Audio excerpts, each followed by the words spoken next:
Hi, happy February 1st is Black History Month. Yeah, uh, had to say it. February 1st, second month, this is an 8 year, so 2 plus 8 is 10. So this is a universal 10 month, which is the Wheel of Fortune. And the Wheel of Fortune is riding from the center. So think of yourself as February is about getting into a Ferris wheel, and the choice is the Ferris wheel is actually our being here, being in the physical body. And, sometimes it's up, sometimes it's down. You identify with being centered. And then tomorrow, February 2nd, is M Block. I put Candlemas and, we got Groundhog's Day, but the pagan M Block means in the belly of the mother. And that is recognizing we're midpoint between the winter solstice and then the spring equinox, which is Ostara, and so the rebirth that happens 6 weeks or so from now is recognizing our relationship to nature, the sprouts that are coming up, the longer days. So February 2nd is a pretty big deal. Chinese system also has that too, in terms of the eyes of spring. Which I mentioned in the blog as well. So February we got a lot going on, and since January 20th, when Pluto went into Aquarius, um, Pluto's been leading the sun. So there's been this sense of transformation at every turn. That every time you show up and radiate, Pluto's been there saying, "Hey, are you radiating authentically, or are you radiating pandering to the audience?" So that shifts on Monday the 5th when Mercury goes into Aquarius, and then Mercury gets to lead the radiation of the sun. And that early next week with Mercury and Pluto, remember, our minds, Mercury, in Greek and Roman mythology, he was able to go into the underworld, deal with the middle world where we are, and then go into the upper world as well. So our minds can be on all of these different levels. And so next week is going to be fascinating in terms of our ability to manage the values and ideals. That's our raw material. And then moving into conflict, which would happen on February 8th.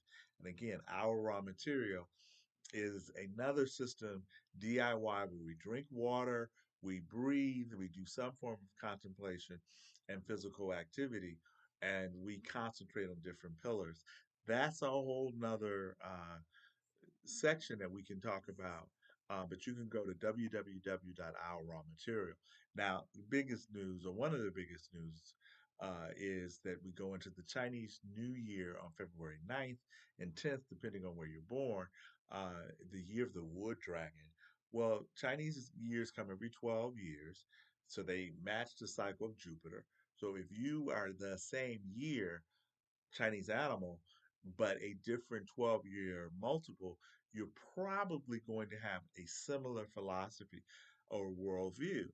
And Dragon's worldview is a chimera, so they are a composite animal. So they're the original MacGyvers, the original innovators, the original let's draw out order from chaos, even if the dragon created the chaos in the first place.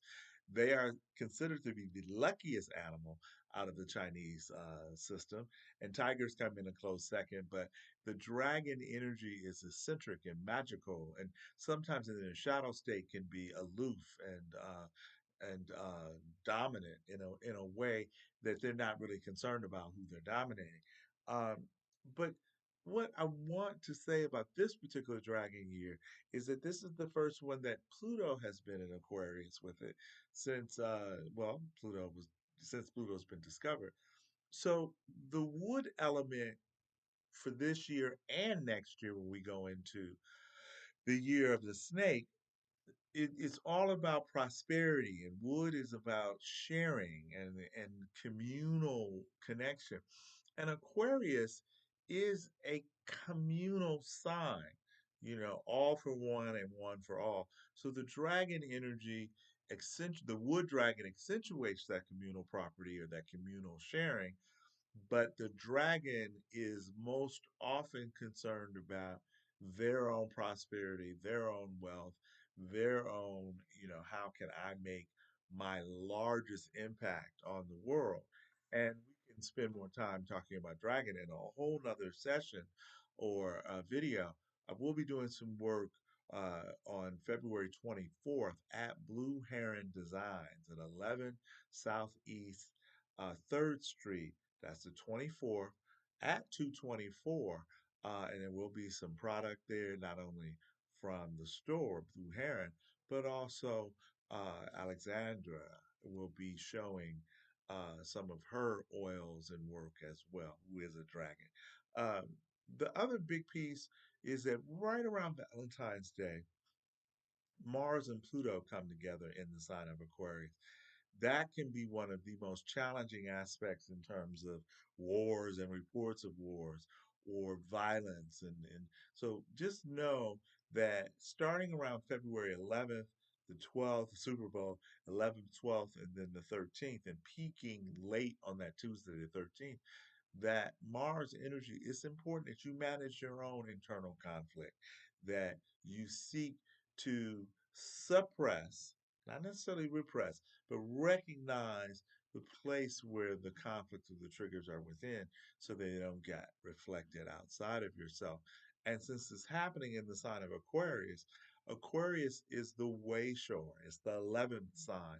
So you shall know thee by their fruits. And so it's not necessarily that you proselytize or you feel like I have all the answers, because the key phrase of Aquarius is I know. But the real wisdom comes in the not knowing. It's admitting what you may still need to access within yourself. And so just by showing up, being transparent and authentic, certainly the first couple weeks of this month, while we're still in Aquarius until February 18th, is good advice for everyone, no matter what your sign. Realize we have all 12 signs within us.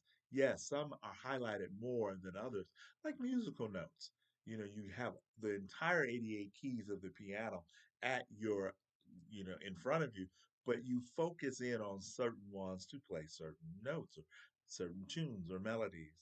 And so after that, 13th and 14th, and it's not lost to me, it's Valentine's Day, realizes that Mars Pluto alignment can suggest, the removal of obstacles and the removal of blocks where you do show and act on some of your best vulnerabilities.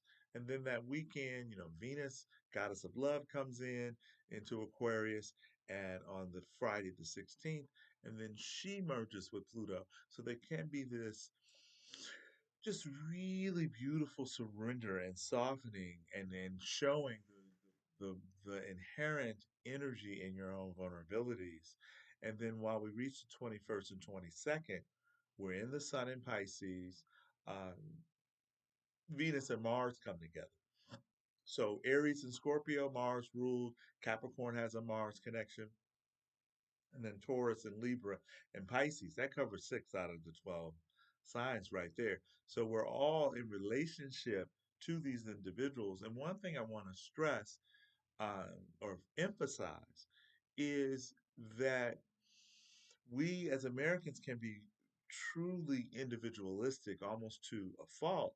And astrology, or at least the way that I like to practice it and express it, is that it's interrelational, it's interpersonal, it's about being a better individual so we can meet other individuals and create that third entity of the relationship.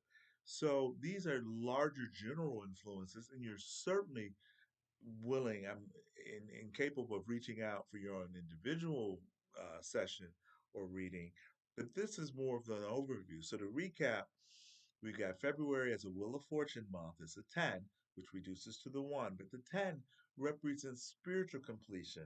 It represents showing up in our groups, in our family, in our tribes, at our work, and being able to show up with our best individual self, and then with that zero full power, being able to be in the moment and adapt to our environment without losing our inner center or our loyalty to inner truth.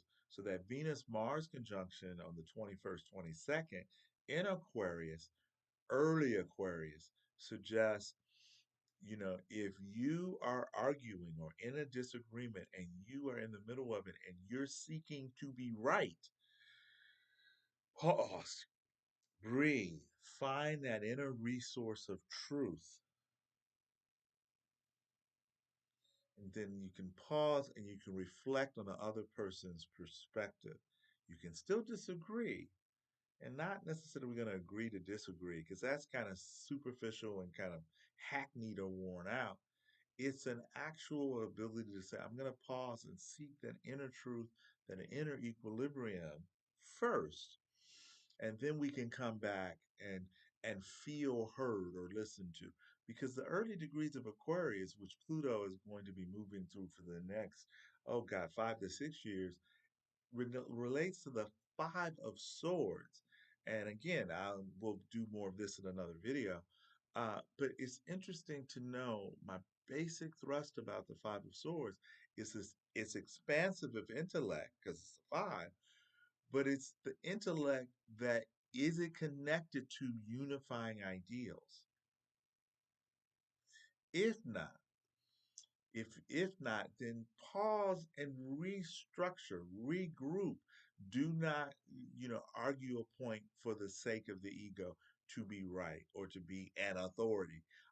Because Aquarius, let's face it, it can have the energy of intellectual snobbery, that it knows something that is more progressive or something futuristic, or it's willing to sacrifice for things that maybe the rest of us aren't there yet.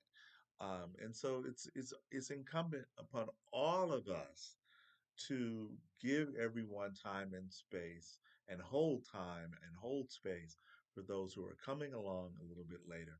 Take the lesson from the leopard. The leopard, she kept her spots because she wanted to have compassion for those beings who are still in darkness. So, February, thanks for listening, and I'll talk to you soon.